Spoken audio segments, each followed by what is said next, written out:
Are you unable to retract your foreskin? Well, please remember it can be completely normal. So most people who have a foreskin can't actually retract it until their teenage years. If they can, it's usually only by a little bit. The most important thing is do not force it.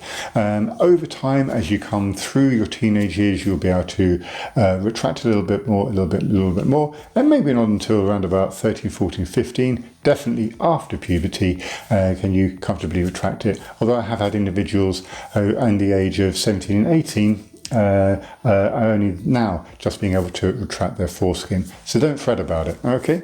Number two, if you're an adult and you have never been able to retract your foreskin, but you're not in any pain, you're not in any discomfort, you'll still be able to masturbate, ejaculate, and have normal sexual function, and have penetrative sex as well, if you had it, then don't worry about it. It's just you. There's lots of guys out there who have what's called phimosis, and they haven't quite been able to completely retract their foreskin. So it's nothing to worry about. It's not causing any pain and not causing any problems. Your cancer risk is not going to be reduced if you suddenly rush off and have a circumcision. That's a myth, okay? So if you're happy with it, happy with everything, the way everything is, then take care. That's it. Number three, if you used to be able to retract your foreskin, but over the last few weeks you can't, you need to see your doctor. So what are the causes for why you can't, why all of a sudden your foreskin has closed up a little bit and and you can't retract your foreskin, and it may be very painful as well. So it could be a bacterial infection, could be a fungal infection, could be a viral infection, could also be a little bit of trauma depending on what you've been doing in terms of sex. It could also be something more autoimmune, and that is lichen sclerosis, for example. There could be a whole host of other things. So you go and see your doctor. It's very, very important you see your doctor. And what he may do is he may give you a cream. He'll take a few swabs and hopefully do a sexual health screen, and the sexual health screen should just cover chlamydia, gonorrhea, syphilis and HIV, and maybe mycoplasma genitalium. All the other stuff done in private clinics and blood tests for herpes, do not do, okay? Just the ones I've mentioned: gonorrhea, chlamydia, HIV, syphilis, and possibly mycoplasma genitalium. Either way, he should do a sexual health screen anyway.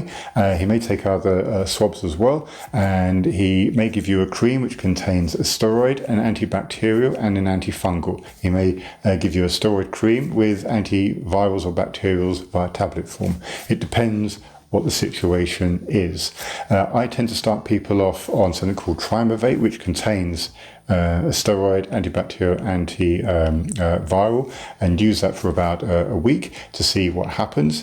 If it suddenly frees up, also well and good. If it doesn't, then I go straight on to a very strong steroid, which I may use twice a day for about 2 weeks, just to get everything kick-starting, and then bring them down to once a day for a number of weeks.